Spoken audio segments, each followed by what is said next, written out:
So the question here is for the circuit with an ideal op amp shown in the figure, V reference is fixed full stop. If V out is equal to 1 volt, for V in is equal to 0.1 volt and V out is equal to 6 volt for V in is equal to 1 volt, where V out is measured across RL connected at the output of this op amp, the value of RF by Rin is option A 5.555, option B 2.860, option C 3.825, opशन D 3.285। सो ये question पूछा गया था इन gate 2021। सो जैसे कि हम लोग जानते हैं कि for ideal op amp as per the virtual ground concept we know that this V plus is equal to V minus. इसका मतलब है कि इस नोड पर का वोल्टेज और इस नोड पर का वोल्टेज सेम होगा और यहाँ पर हम लोग V प्लस फाइंड आउट कर सकते हैं क्योंकि हम लोग जानते हैं for idle of the op amp their input current is 0. It means no current is passing through the input terminal of this op amp. So due to this V reference the current is passing through this R1 and R2. So by applying voltage division rule at this point we can easily find out this V plus. So V plus is equal to V minus is equal to R2 divided by R1 plus R2 into V reference, क्योंकि यहाँ पे अब ये V reference as per the question fix है और ये R1 R2 का value fix होता है। इसका मतलब कि V प्लस पर का वैल्यू फिक्स हो गया और as per the virtual short of the op amp V plus and V minus both will be same. So at this point V plus is equal to V minus. अब यहाँ पर input voltage हम लोग change कर सकते हैं जिसके कारण हमारा आउटपुट वोल्टेज चेंज होगा। तो यहाँ पर हम लोग ये V इनपुट के कारण इस करंट को अगर मानते हैं I1, so that is the incoming current at the node of V plus or V minus, और यहाँ पर outgoing current को मानते हैं I2 because no current is passing through this side to the op amp input side, so this I is equal to 0 through the input terminal of this op amp। तो यहाँ पर हम लोग लिख सकते हैं as per the KCL applying at this V minus, so we can write it here as a I1 is equal to I2। तो यहाँ से ये I1 क्या हो जाएगा, तो V in minus divide by R in is equal to V minus minus of V out divide bye RF। अब आप इसको इक्वेशन के फॉर्म में रीअरेंज कर सकते हैं। तो यहाँ पर इसको लिख सकते हैं RF by R in is equal to V minus V out divide by V in minus V minus. तो यहाँ पर इसको हम लोग मानते हैं equation number 1। So as per the question यहाँ पर दिया हुआ है कि V out is equal to 1 volt when V in is equal to 0.1 volt. तो यहाँ पर इस वैल्यू को हम लोग ये इक्वेशन नंबर 1 में सब्स्टिट्यूट करेंगे तो इसको लिख सकते हैं RF by R in is equal to V minus 1 volt divide by 0.1 as a V in minus of V minus. So let's say this as a equation number 2। अब यहाँ पर in the second case it has given V out is equal to 6 volt when V in is equal to 1 volt। अब इस V out और V in के value को हम लोग सब्स्टिट्यूट करेंगे in equation number 1, then we can write it here RF by R in is equal to V minus minus of 6 volt divided by 1 minus V minus। So let's say this as equation number 3। तो यहाँ पर equation number 2 और 3 को as per the left side we can equate this, so we can write it here V minus 1 divided by 0.1 minus V minus is equal to V minus 6 divide by 1 minus V minus.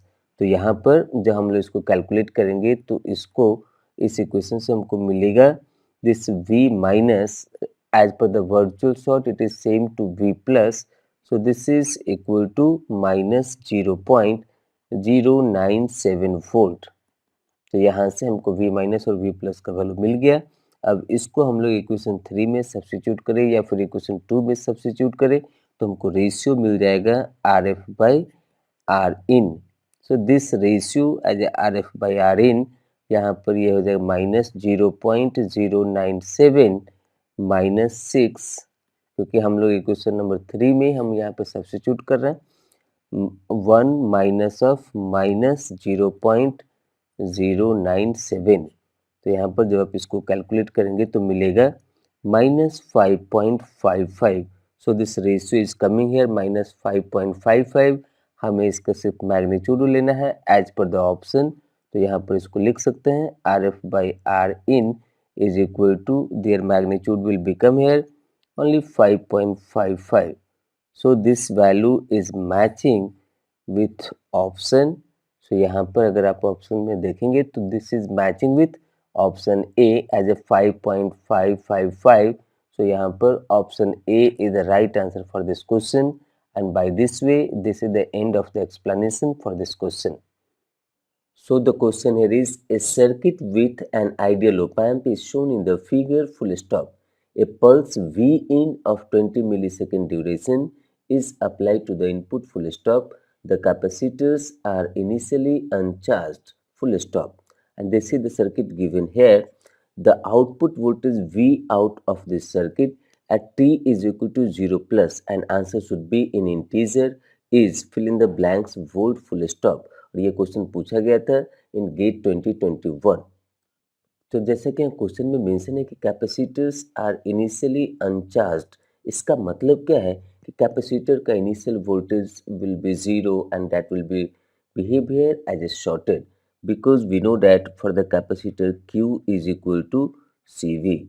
So if this Q is 0 is equal to CV, हम लोग जानते हैं कि capacitor का जो capacitance होता है वो क्या होता है C is equal to epsilon A by D. तो ये तो कभी भी हमारा जीरो नहीं हो सकता क्योंकि ये फिजिकल डायमेंशन पे डिपेंड करता है।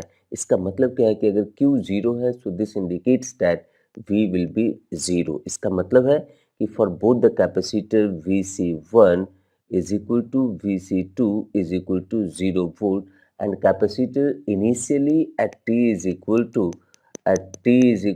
0 plus पे और even at 0 पे और 0 minus पे it will behave here as a short circuit because as per the behavior of the capacitor it is not allowing sudden change of the voltage at their own।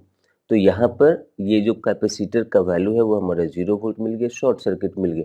तो जब ये short circuit होगा, जब ये short circuit होगा तो V input हमारा क्या है, यहाँ पर 0 से 20 मिली सेकेंड के बीच में हमारा 5 वोल्ट है। Even at t is equal to 0 और 0 plus this V input is equal to 5 volt. तो जब ये दोनों कैपेसिटर हमारा शॉर्टेड है तो यहाँ पर ये जो V इनपुट है 5 वोल्ट वो due to this shorted wire at this node point this will be giving here as a 5 volt. इसका मतलब है कि V प्लस पर का वोल्टेज हमारा मिल गया। ये V प्लस पर का वोल्टेज है यहाँ पर due to this ground this V plus is 0 volt and at V minus it is here 5 volt. तो जैसे कि हम लोग जानते हैं कि as per the properties of this op amp और as per the behaviour of the op amp it is always try to give the result as per the difference of this V plus and V minus. तो यहाँ पर हमारा V minus is greater than V plus है क्योंकि V minus पे हमारा क्या 5 volt है, V प्लस पे क्या है 0 वोल्ट है। So this indicates that V plus minus of V minus is less than 0 volt. इसका मतलब है कि डिफरेंस हमारा नेगेटिव आ रहा है। तो जब डिफरेंस नेगेटिव आ रहा है तो उस समय में जो हमारा आउटपुट वोल्टेज होगा वो हमारा नेगेटिव सैचुरेशन वोल्टेज होगा। So V out is equal to minus 12 volt at t is equal to 0 plus पे, क्योंकि हमने इससे पहले बताया कि t is equal to 0 plus पे कैपेसिटर का वोल्टेज चेंज नहीं होगा। तो उसके कारण से यहाँ पर इन्वर्टिंग टर्मिनल पे जो हमको वोल्टेज मिलेगा वो 5 वोल्ट मिलेगा। नॉन इन्वर्टिंग हमारा ग्राउंड पे है तो ये डिफरेंस हमारा इंडिकेट करता है कि it will behave here as a comparator at this initial stage. But यहाँ पर स्टेडी स्टेट में सिचुएशन चेंज होगा तो स्टेडी स्टेट में हमारा जो कैपेसिटर वोल्टेज चार्ज होगा उसके अकॉर्डिंगली यहाँ पर हम लोग इसके वोल्टेज को फाइंड आउट कर सकते हैं. So as per the question at t is equal to 0 plus, the answer for this question is minus 12 volt. Minus 12 volt. So the final answer for this question is minus 12, and by this way, this is the end of the explanation for this question. So the question here is, for the transistor M1 in the circuit shown in the figure, mu n Cox is equal to 100 microampere per volt square and W by L is equal to 10, where mu n is the mobility of electron, Cox is the oxide capacitance per unit area, W is the width and L is the length, full stop. The channel length modulation coefficient is ignored, full stop. If the gate to source voltage VGS is 1 volt, to keep the transistor at the edge of saturation, then the threshold voltage of the transistor, and answer should be round off to 1 decimal places, is fill in the blanks, volt, full stop. और ये question पूछा गया था इन gate 2021. सो यहाँ पे जैसे कि question में मेंशन है कि channel length modulation coefficient is ignored, इसका मतलब लेमडा हमारा जीरो है. सो लेमडा अगर जीरो है तो हमारा ट्रांजिस्टर का मॉसफेट का जो आउटपुट कैरेक्टरिस्टिक होगा वो कुछ इस तरीके का होगा. And to keep this transistor into the saturation region, the minimum VDS voltage it should be VGS minus VT. So VDS, to keep the transistor in saturation region, VDS should be greater than equal to VGS minus VT, and at the edge of saturation, it means to keep this transistor into the saturation region, this VDS minimum voltage it should be VDS is equal to VGS minus VT. तो ये relationship को maintain करने के लिए यहाँ पर आप देखेंगे कि ट्रांजिस्टर का जो हमारा सोर्स है वो ग्राउंड से कनेक्टेड है, और यहाँ पर इसके कारण ये जो हमारा गेट है और जो ड्रेन वोल्टेज है that must be same. So we can say that to maintain this relationship, this VG is equal to VD, or we can say that this VGS is equal to VDS. Gate to source volt, क्योंकि source यहाँ पे ground पे है तो इसलिए VGS it must be equal to VDS to keep this transistor at the edge of saturation. और यहाँ पर VGS हमारा दिया हुआ है as per the question as a 1 volt, and from this information we need to find out their threshold voltage. तो हम लोग जानते हैं कि डेल्टा यहाँ पर दिया, ये लेमडा यहाँ पर दिया हुआ है 0 as per the question. So due to that reason the drain current equation for this transistor in saturation region is given as ID saturation is equal to 1 by 2 mu n Cox W by L into VGS minus VT का whole square. तो यहाँ पर ID saturation क्या हो जाएगा, तो VDD minus this V out that is called here as a drain voltage. तो यहाँ पर V out VGS है 1 वोल्ट, तो हमारा VG हो जाएगा 1 वोल्ट, VD हो जाएगा 1 वोल्ट. इसका मतलब क्या कि V out भी हमारा 1 वोल्ट होगा. तो यहाँ पर ये इसके थ्रू जो हमारा करंट फ्लो होगा that is called ID. So we can write it here as a 3 minus 1 divide by RD है हमारा 20, और किलो के कारण ये करंट का ऑर्डर हो जाएगा milliampere is equal to 1 by 2 mu n Cox हमारा दिया हुआ है 100 into 10 to the power -6 ampere पर volt square into W by L का रेशियो हमारा दिया हुआ है 10, VGS है 1 minus VT whole square. So यहाँ पे जब आप इसको सॉल्व करेंगे तो आपको मिलेगा 1 माइनस VT का whole square is equal to 2 by 10 volt square. 2 by 10 volt square, it means it will become here as a 1 by 5 volt square. अब अगर आप दोनों साइड स्क्वायर रूट लेते हैं तो क्या हो जाएगा, ये हो जाएगा 1 minus VT is equal to plus minus 0.447 volt. तो जब आप यहाँ पर एक बार पॉजिटिव साइन लेंगे एक बार नेगेटिव साइन लेंगे, तो यहाँ पर जब आप पॉजिटिव साइन लेंगे as like 1 minus VT is equal to plus 0.447 volt, तो उस समय में हमारा VT मिलेगा, this VT will become as a 0.552 volt. अब यहाँ पर जब आप माइनस साइन लेंगे as like 1 minus VT is equal to minus 0.447 volt, तो इस समय में हमको मिलेगा this VT will become as a 1.447 volt. तो यहाँ पे अब क्वेश्चन बनता है कि whether this VT value we should opt as a final answer और this value should be opted as a final answer. तो ये चीज़ को कंक्लूड करना है। तो यहाँ पर देखिए, ये ट्रांजिस्टर को सैचुरेशन रीजन में मेंटेन करने के लिए even at the edge of the saturation this V D is equal to V G minus V T. मतलब क्या कि हमारा पॉजिटिव होना चाहिए, V G minus V T का वैल्यू हमारा पॉजिटिव होना चाहिए। तो यहाँ पर गेट का वोल्टेज, क्योंकि सोर्स हमारा ग्राउंड से कनेक्टेड है, तो गेट का वोल्टेज हमारा क्या हो जाएगा, as like V G S is equal to 1 volt, we can write it here, this V G S is equal to 1 volt, this implies that V G minus V S is equal to 1 volt, so source terminal is at ground. इसका मतलब क्या है कि हमारा gate voltage कितना हो गया, 1 volt.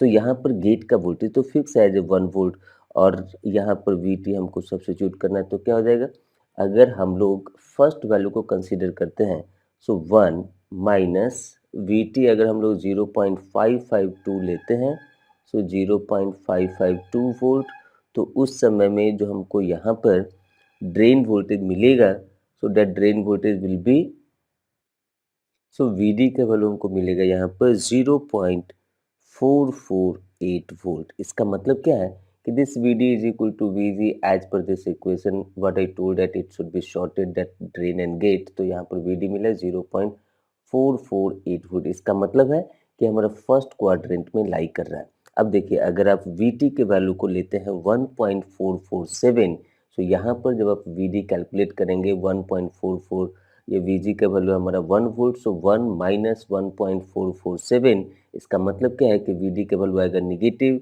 इसका मतलब है कि ये हमारा कैरेक्टरिस्टिक सेकेंड क्वाड्रेंट में ट्रांसफर करा, जो कि एप्लीकेबल नहीं है। तो यहाँ पर अगर आप देखिए वी टी के वैल्यू को कंसीडर करते हैं 1.447, so this VD will be what, this VD is equal to VGS और VG is 1 volt, so 1 minus 1.447 volt, तो ये क्या आ गया, माइनस 0.447 वोल्ट। इसका मतलब क्या है, ये क्या इंडिकेट कर रहा है कि this characteristic will lies in this region, but to keep the transistor into saturation region it must be in terms of this side. यहाँ से इस साइड होना चाहिए, इस साइड में होना चाहिए, तभी हमारा ट्रांजिस्टर सैचुरेशन रीजन में काम करेगा। इसीलिए हमारा वी टी का value 1.447 is not applicable to keep this transistor into the saturation region even at the edge of the saturation. So the valid value for this threshold voltage it must be 0.552 volt. तो यहाँ पर इस question के लिए जो हमको threshold voltage निकल के आया वो हमारा आया 0.55, as like we need to keep it into the one decimal places after this decimal point, so that we can keep it here either 0.5 or 0.55. So the final answer for this question, it is 0.5, and by this way this is the end of the explanation for this question. So the question here is, in the circuit shown in the figure, the transistors M1 and M2 are operating in saturation full stop. The channel length modulation coefficients of both the transistors are non-zero full stop. The transconductance of the MOSFETs M1 and M2 are GM1 and GM2 respectively, and the internal resistance of the MOSFETs M1 and M2 are RO1 and RO2 respectively full stop. Ignoring the body effect, the AC small signal voltage gain del V out by del V in of the circuit is option A minus GM2 into under bracket 1 by GM1 parallel to RO2.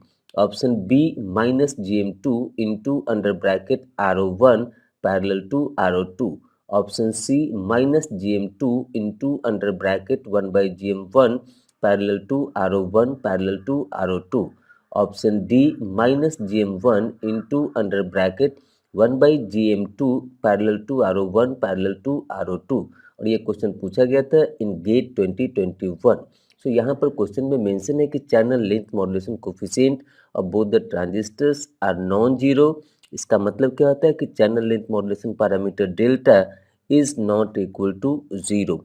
और दूसरा point यहाँ पे mention है कि M1 and M2 transistors are operating into saturation region. तो जब MOSFET saturation region में हमारा काम करता है तो वो एम्पलीफायर की तरह यूज़ करते हैं हम लोग। अब यहाँ पर सर्किट में हम लोग देखते हैं तो ये हमारा M1 ट्रांजिस्टर है। सो M1 ट्रांजिस्टर का ये गेट है, तो इसको हम लोग यहाँ पर असाइन कर सकते हैं एज ए G1, और ये इसका ड्रेन है, तो ये हो गया हमारा D1। और यहाँ पर जब भी मॉसफेट में जो भी एरो एसोसिएटेड होता है तो उसको हम लोग सोर्स टर्मिनल बोलते हैं। So this terminal will become source for this M1 transistor, so this is here S1. Similarly for this M2 transistor, यहाँ पर ये इसका गेट टर्मिनल है, so this we can assign as a G2। यहाँ पर इसका हमारा ड्रेन टर्मिनल है, सो दिस इज D2, और यहाँ पर इसका सोर्स टर्मिनल है due to this arrow, so this is here S2। अब उसके बाद हम लोग यहाँ पर पहले M1 ट्रांजिस्टर को देखेंगे, तो यहाँ पर देखिए M2 ट्रांजिस्टर में इनपुट दिया गया है। So for this amplifier this M2 transistor is acting here as a driver transistor, और M1 ट्रांजिस्टर का ग्राउंड हमारा ये जो गेट टर्मिनल है वो ग्राउंड से कनेक्टेड है, और यहाँ पर as per the circuit given this M1 transistor is acting here as a active load for this amplifier circuit. तो ये यहाँ पर एक्टिव लोड की तरह काम करेगा। तो सबसे पहले हम लोग यहाँ पर M1 ट्रांजिस्टर का AC equivalent through this terminal we have to draw, और उसके इक्विवेलेंट हमको AC इक्विवेलेंट का पैरामीटर निकालना होगा। उसके बाद फिर हम लोग ये M2 ट्रांजिस्टर के साथ इसका इक्विवेलेंट कंप्लीट एम्पलीफायर सर्किट का AC इक्विवेलेंट बनाएंगे, और तब फिर इसका हम लोग गेन निकालेंगे। तो चलते हैं, पहले देखते हैं M1 ट्रांजिस्टर का AC इक्विवेलेंट। सो ये हमारे M1 ट्रांजिस्टर्स के लिए AC इक्विवेलेंट हमारा दिया हुआ था जो सर्किट डायग्राम है, वही हमने यहाँ पे उसका पार्ट ड्रॉ किया है। So this is the gate 1 that is G1, तो यहाँ पे ग्राउंड से कनेक्टेड था, हमने भी यहाँ पे ग्राउंड से कनेक्टेड किया है। M1 ट्रांजिस्टर का ड्रेन भी ग्राउंड से कनेक्टेड था, तो हमने भी यहाँ पे ग्राउंड से कनेक्टेड किया है, और ये S1 टर्मिनल है, इसका इक्विवेलेंट हमने यहाँ पे बनाया। तो इस टर्मिनल से यहाँ पे ये जो सोर्स का टर्मिनल है वहाँ से जो AC इक्विवेलेंट पैरामीटर निकल कर है उसको हम लोग लिख रहे हैं RO1 डैश, और ये इस M1 ट्रांजिस्टर के लिए AC इक्विवेलेंट है। तो यहाँ पर गेट है, सो G1 is connected through this ground, D1 is connected through this ground, और ये हमारा सोर्स है, ये डिपेंडेंट करंट सोर्स है GM1 इंटू VSG1, और गेट टू सोर्स के बीच का वोल्टेज है VSG1, और इस M1 ट्रांजिस्टर का इंटरनल रेसिस्टेंस है RO1। तो यहाँ पर इसका AC equivalent parameter find out करने के लिए हमने यहाँ पर Vx एक टेस्ट वोल्टेज अप्लाई किया है जो कि Ix करंट को विड्रॉ कर रहा है। तो यहाँ पे ये Ix करंट हमारा पास हो रहा है, और इस RO1 डैश को हम लोग डिफाइन करते हैं as a Vx by Ix। तो यहाँ से अगर हम लोग इस नोड पॉइंट पे KCL अप्लाई करते हैं, इसके सोर्स टर्मिनल पे अगर हम लोग KCL अप्लाई करते हैं तो Ix यहाँ पे इनकमिंग करंट है, और GM1 VSG1 is outgoing current, and the current passing through this RO1 is also outgoing current। तो इसको क्या लिख सकते हैं, Ix is equal to Vx by RO1, क्योंकि ये टर्मिनल हमारा Vx हो जाएगा, प्लस GM1 इंटू VSG1। अब यहाँ से अगर आप देखेंगे कि VSG1 क्या होगा, तो VSG1 को हम लोग क्या लिख सकते हैं, VS1 माइनस VG1। तो यहाँ से आपको दिख रहा है कि VS1 हमारा Vx के थ्रू हमारा कॉमन नोड है, तो यहाँ पर इसको लिख सकते हैं Vx माइनस, यहाँ पर इसका गेट ग्राउंड से कनेक्टेड है तो ये हो जाएगा 0। So VSG1 is equal to Vx। तो यहाँ पर इसको लिख सकते हैं Vx by RO1 plus GM1 into Vx। तो दोनों टर्म में हमारा Vx कॉमन है, तो इसको लिख सकते हैं 1 by RO1 plus GM1 into Vx। तो RO1 डैश क्या हो जाएगा, so RO1 dash is equal to Vx by Ix। तो इसको क्या लिख सकते हैं, 1 by RO1 plus GM1। So this is equivalent to 1 by GM1 parallel to RO1। तो यहाँ से RO1 डैश हमको मिल गया as a 1 by GM1 parallel to RO1। अब हमको इस सर्किट को यूज़ करते हुए एम्पलीफायर का complete AC equivalent circuit draw करना है, फिर हम लोग ओवरऑल गेन इसका फाइंड आउट करेंगे। सो ये इस एम्पलीफायर सर्किट का हमारा कंप्लीट AC इक्विवेलेंट सर्किट है। तो यहाँ पर इनपुट वोल्टेज दिया हुआ है, इन M2 ट्रांजिस्टर के गेट में, और ये हमारा गेट है एज ए G2 और इसका सोर्स, क्योंकि हम लोग जानते हैं कि जब भी हम लोग AC इक्विवेलेंट बनाते हैं तो सारा DC को शॉर्ट करते हैं, इसका मतलब सारा DC सोर्स को हम लोग ग्राउंड से कनेक्ट करते हैं। सो S2 is connected through this source, और ये हमारा ड्रेन हो गया फॉर दिस M2 ट्रांजिस्टर, और M1 ट्रांजिस्टर का हमारा सोर्स और ड्रेन के बीच में जो हमको इक्विवेलेंट मिला वो RO1 डैश है, तो यहाँ से ये हमारा S1 है, क्योंकि M1 ट्रांजिस्टर का सोर्स और M2 ट्रांजिस्टर का ड्रेन हमारा कॉमन टर्मिनल से कनेक्टेड है, इसलिए हमने यहाँ पर लिखा D2 और यहाँ पे लिया S1, और यहाँ पर ये हमारा D1 है। सो इस तरीके से हमको AC इक्विवेलेंट टू सर्किट मिल गया। अब हमको यहाँ पर ओवरऑल गेन फाइंड आउट करना है, तो apply KCL at this node point, क्योंकि यहाँ पर V आउट है तो ये भी हमारा टर्मिनल का वोल्टेज क्या हो जाएगा, VO। So apply KCL at this node point, तो यहाँ पर क्या हम लोग लिख सकते हैं, incoming current is GM2 into VSG2 is equal to, अगर ये हम डिपेंडेंट करंट सोर्स को इनकमिंग करंट मानते हैं यहाँ पर, और इसके थ्रू हम लोग आउटगोइंग करंट एज्यूम करते हैं, तो यहाँ पर इसको लिख सकते हैं VO divide by RO2 plus VO divide by RO1 dash. तो यहाँ से हमको क्या मिल जाएगा, VO is common, so into 1 by RO2 plus 1 by RO1 dash. इसको हम लोग क्या लिख सकते हैं, V output into 1 by R equivalent. So V output into 1 by R equivalent हम लोग लिख सकते हैं VO बाई R इक्विवेलेंट।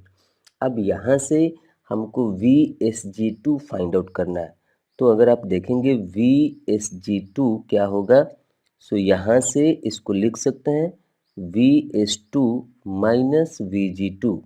तो VS2 क्या है, तो यहाँ पे सोर्स इसका M2 ट्रांजिस्टर का ग्राउंड से कनेक्टेड है, तो ये हो जाएगा 0 माइनस, ये गेट हमारा इनपुट वोल्टेज से कनेक्टेड है, तो यहाँ पर ये क्या हो जाएगा Vin। तो इसको लिख सकते हैं VSG2 is equal to minus Vin।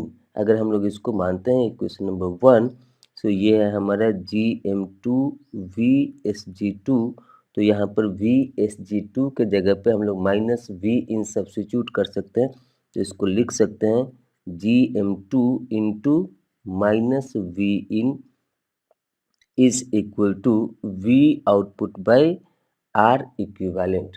सो यहाँ से हम लोग इसको क्या लिख सकते हैं, as a gain V output by V input is equal to, V output by V input is equal to minus of GM2 into R equivalent. So यहाँ पर हम लोग इसको लिख सकते हैं माइनस GM2, और ये R इक्विवेलेंट हमारा क्या हो जाएगा, तो ये R इक्विवेलेंट यहाँ से इससे हमको मिलेगा यहाँ पर R इक्विवेलेंट, सो इसको हम लोग लिख सकते हैं minus GM2 into R equivalent will become RO1 dash parallel to RO2, और इससे पहले हम लोगों ने RO1 डैश का वैल्यू निकाला था, तो यहाँ पर इसको सब्स्टिट्यूट कर सकते हैं, तो इसको लिख सकते हैं minus GM2 into 1 by GM1 parallel to RO1 parallel to RO2। ये RO2 क्या है, तो RO2 हमारे M2 ट्रांजिस्टर का इंटरनल रेजिस्टेंस है, जो कि यहाँ पर D2 और S2 के बीच में कनेक्टेड होता है। तो इस तरीके से वोल्टेज गेन हमको मिला, this AV is equal to del V out by del V in is equal to minus GM2 into under bracket 1 by GM1 parallel to RO1 parallel to RO2। अब हम लोग इसको मैच करते हैं कि ये कौन सा हमारा ऑप्शन से मैच करता है, तो ये आंसर हमको मिल गया। अब इसको हम लोग ऑप्शन से मैच करते हैं, तो आप यहाँ पर देखेंगे कि option C as a minus GM2, this gain del V out by del V in is equal to minus GM2 into under bracket 1 by GM1 parallel to RO1 parallel to RO2। So option C is the right answer for this question, and by this way this is the end of the explanation for this question. So the question here is, consider the circuit with an ideal op amp shown in the figure full stop. Assuming magnitude of V in is much lesser than VCC and magnitude of V reference is much lesser than magnitude of VCC, the condition at which V out equals to 0 is option A, V in is equal to 0.5 V reference, option B, V in is equal to 2 plus V reference, option C, V in is equal to 2 V reference, option D V in is equal to V reference। और ये question पूछा गया था इन gate 2021। और यहाँ पर हम लोग जैसे कि जानते हैं कि for this ideal of the op amp this node point voltage यहाँ पर नॉन इन्वर्टिंग टर्मिनल ग्राउंड से कनेक्टेड है, तो V प्लस पर का वोल्टेज हो जाएगा 0 volt and due to the virtual short of this op amp यहाँ पर इन्वर्टिंग टर्मिनल का भी वोल्टेज हमारा क्या हो जाएगा V minus is equal to 0 volt. और यहाँ पर हम एज्यूम करें कि due to this V in voltage the current passing through this R is I1 and due to this V reference the current passing through this R is I2 और ये दोनों हमारा इनकमिंग करंट है at this node point V minus, और यहाँ पर हम assume करते हैं कि outgoing current is I3 through this RF।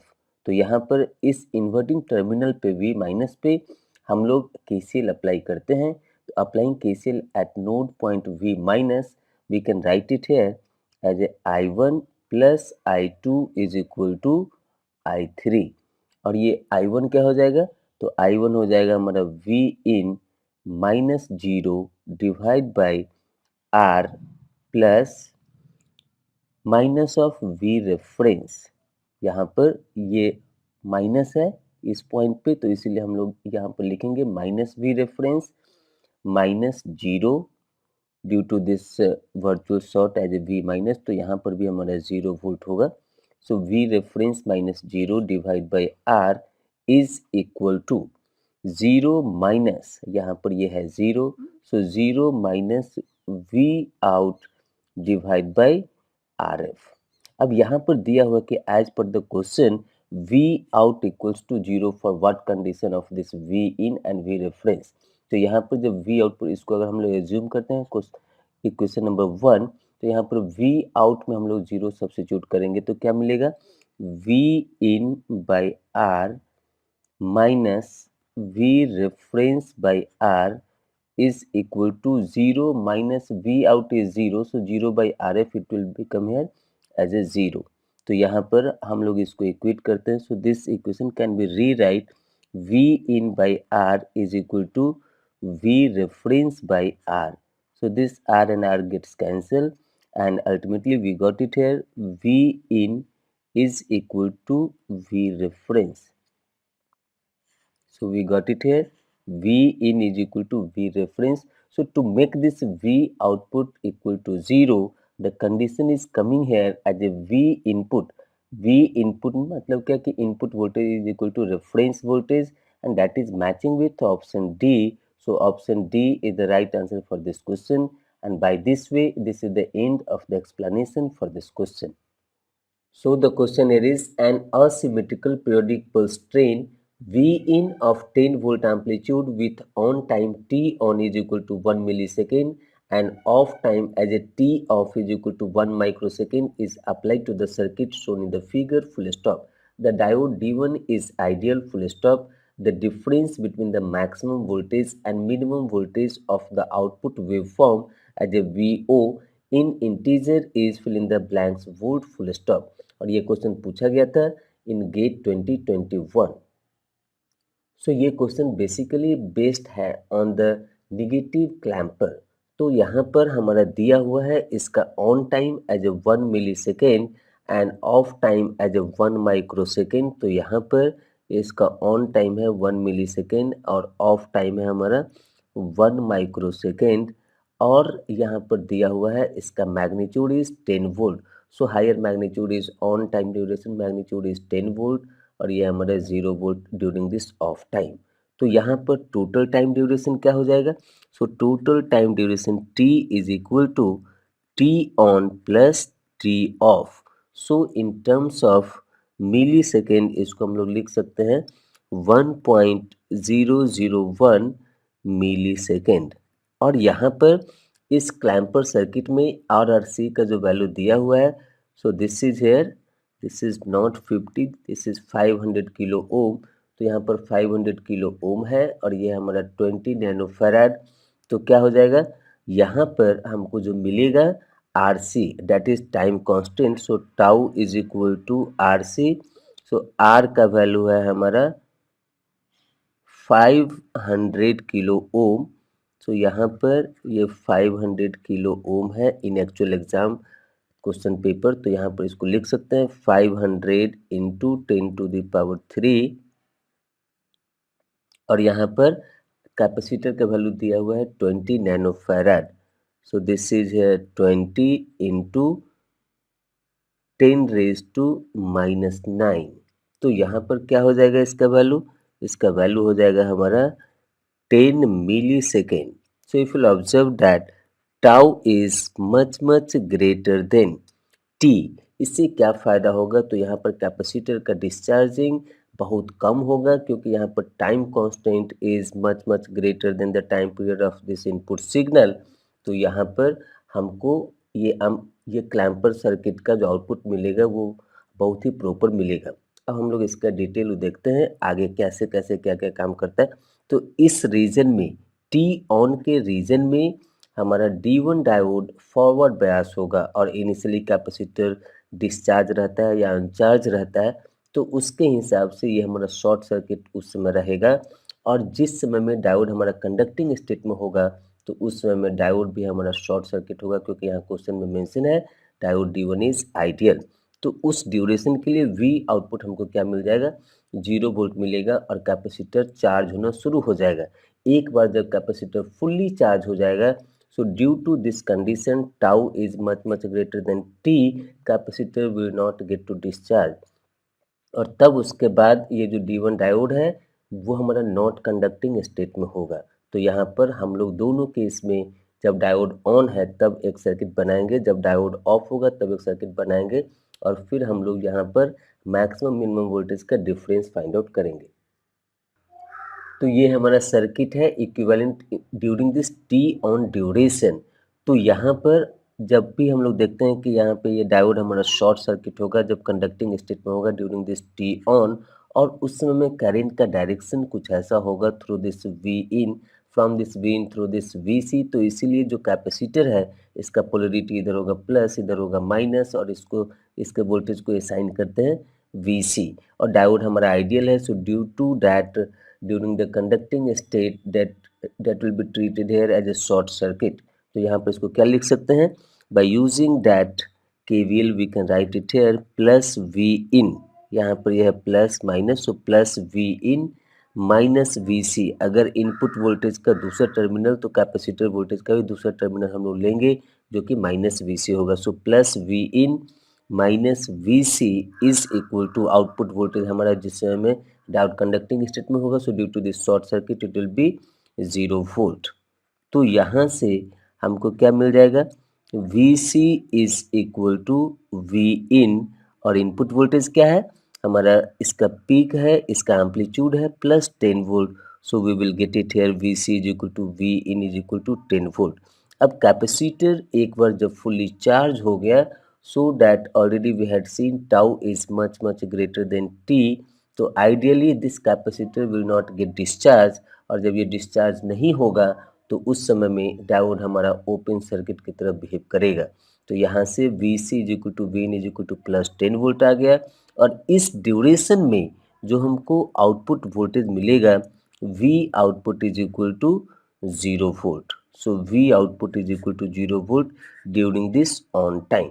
अब हम लोग देखेंगे कि जब डायोड ऑफ होगा तो उस समय में हमको आउटपुट वोल्टेज क्या मिलता है। सो ये circuit clamper circuit in steady state diode हमारा क्या होगा, ओपन सर्किटेड की तरह काम करेगा, और कैपेसिटर जो एक बार फुल्ली चार्ज हो चुका है वो अब डिस्चार्ज नहीं होगा because that tau is much greater than T. तो अब हम लोग यहाँ पर केवीएल अप्लाई करेंगे तो क्या लिख सकते हैं, यहाँ पर ये प्लस माइनस से साइन कर रहे हैं, this side it is plus minus VC, और ये हमारा आउटपुट का तो प्लस माइनस ऑलरेडी साइन है। तो यहाँ पर अगर हम लोग इस टर्मिनल से स्टार्ट कर रहे हैं प्लस V in, तो इसका दूसरा टर्मिनल क्या होगा, माइनस वी सी, और ये वी आउटपुट का दूसरे टर्मिनल क्या होगा, minus V O is equal to 0 volt. तो यहाँ से वी आउटपुट क्या मिलेगा, V output is equal to V in minus V C. तो जैसे कि हम लोग इससे पहले देख चुके हैं कि हमारा वेव फॉर्म कैसा है, तो यहाँ पर ये 0 वोल्ट, ये 10 volt during this on time, and here this is their off time, and again this is their on time. तो स्टेडी स्टेट में हमको यहाँ पर ये 10 वोल्ट 0 वोल्ट 10 वोल्ट 0 वोल्ट का इनपुट इसमें देंगे, तो हमको क्या मिलेगा स्टेडी स्टेट का output. So V output is equal to, जब इनपुट वोल्टेज हमारा 10 वोल्ट होगा, so 10 volt minus V C है हमारा, ऑलरेडी इससे पहले हमने फाइंड आउट किया था V C is equal to 10 volt. So this is 10 volt, so output will be 0 volt. जब इनपुट वोल्टेज हमारा 10 वोल्ट होगा तो उस समय आउटपुट हमको मिलेगा 0 वोल्ट। अब उसके बाद जब इनपुट वोल्टेज हमारा, जब V इन 0 वोल्ट होगा तो क्या मिलेगा, तो V output is equal to input 0 minus V C है हमारा 10 volt, so 0 minus 10 volt, so the output is minus 10 volt. तो जब हमारा इनपुट 0 वोल्ट होगा तो उस ड्यूरेशन में हमारा क्या हो जाएगा, तो ये माइनस 10 वोल्ट होगा, ये माइनस 10 वोल्ट होगा। और ड्यूरेशन सेम नहीं है टी ऑन टी ऑफ का, तो इसीलिए ये हमारा असिमेट्रिकल वेवफॉर्म प्रोड्यूस करेगा। तो यहाँ से ये है हमारा 0 वोल्ट और ये है हमारा माइनस 10 वोल्ट का, माइनस 10 वोल्ट का लाइन। तो इस तरीके से स्टेडी स्टेट में हमको यहाँ पर आउटपुट मिलते जाएगा। तो इस तरीके से ये हमारा V आउटपुट मैक्सिमम हो गया, मैक्सिमम क्या हो गया, तो 0 वोल्ट। V आउटपुट मिनिमम क्या हो गया, तो यहाँ पर मिल गया हमको माइनस 10 वोल्ट। तो हमको निकालना क्या है, difference of maximum output and minimum output. तो V आउटपुट डिफरेंस क्या हो जाएगा, तो V output difference is equal to V output max minus V output min. So V output max क्या है, 0 volt, minus V output min क्या है, तो यहाँ पर माइनस 10 वोल्ट। तो क्या हो गया, ये 10 वोल्ट। तो यहाँ पर मैक्सिमम टू मिनिमम मतलब अपर पीक टू लोअर पीक जो हमारा स्विंग मिला वो हमको 10 वोल्ट का स्विंग मिला। और क्लैम्पर सर्किट हमारा जो भी इनपुट वेवफॉर्म है उसके लेवल में चेंज करता है। तो आप देखेंगे कि डायोड का डायरेक्शन डाउनवर्ड था, तो जितना कैपेसिटर वोल्टेज है उस कैपेसिटर वोल्टेज से ये इनपुट वोल्टेज को सप्रेस करता है। तो यहाँ पर जो कैपेसिटर का वोल्टेज है 10 वोल्ट है, तो यहाँ पर ये तो हमने सर्किट से निकाला। आपको अगर कैपेसिटर वोल्टेज मालूम है तो आप डायरेक्ट भी निकाल सकते हैं। अपर पीक क्या होगा, तो यहाँ पर इसका अपर पीक है 10 वोल्ट, तो यहाँ पर इसका अपर पीक क्या हो जाएगा, तो input voltage V output is equal to input minus V C. So input voltage है अपर पीक एट 10 वोल्ट और कैपेसिटर का वोल्टेज फिक्स है एज 10 वोल्ट, तो ये मिल गया हमको 0 वोल्ट। तो इस क्लैम्पर सर्किट का आउटपुट वेवफॉर्म का जो अपर पीक मिलेगा वो हमको मिलेगा 0 वोल्ट पे। और उसके बाद यहाँ पर इसका लोअर पीक क्या है, तो 0 वोल्ट है, तो यहाँ से आउटपुट क्या हो जाएगा, तो इस आउटपुट वेवफॉर्म का लोअर पीक कहाँ जाएगा, तो इनपुट 0, कैपेसिटर का वोल्टेज 10 वोल्ट, ये 0 वोल्ट, तो हमारा कहाँ जाएगा, माइनस 10 वोल्ट। तो अगर कैपेसिटर का वोल्टेज आप एक बार फाइंड आउट कर लिए हैं तो बिना इस सर्किट के भी आप इसको बना सकते हैं। जो हमने 2 बार सर्किट ड्रॉ किया है और दिखाया है, बिना उसके भी आप इसको फाइंड आउट कर सकते हैं by the use of this technique. आपके क्लैरिटी के लिए हमने दोनों केस में डायोड को शॉर्ट सर्किट और ओपन सर्किट के सिचुएशन में आपको यहाँ पर आउटपुट वोल्टेज हमने बताया। तो इस तरीके से स्टेडी स्टेट में हमारा आउटपुट वेवफॉर्म मिलेगा और इसका वोल्टेज स्विंग हमारा 10 वोल्ट का होगा। ऐसे भी यहाँ पर टेस्टिंग भी होता है कि जो भी हम लोग इनपुट वेवफॉर्म देते हैं तो उसका आउटपुट वेवफॉर्म में जो वोल्टेज स्विंग है वो चेंज नहीं करना चाहिए। तो यहाँ पर भी वोल्टेज का डिफरेंस क्या है, upper voltage is 10 volt, lower voltage 0 volt, so 10 minus 0 it is 10 volt. यहाँ पर upper voltage 0 volt, lower voltage minus 10 volt, so 0 minus of minus 10 volt, we got it है 10 वोल्ट। तो यहाँ पर देखते हैं क्वेश्चन में, जैसे कि ये क्वेश्चन हमारा न्यूमेरिकल आंसर टाइप है, तो यहाँ पर सिर्फ हमको वैल्यू मेंशन करना है। यहाँ पर यूनिट ऑलरेडी मेंशन है वोल्ट, तो यहाँ पर फाइनल आंसर हमको क्या मिला 10 volt, so numerical value is 10 here. So the final answer for this question is 10, and by this way this is the end of the explanation for this question.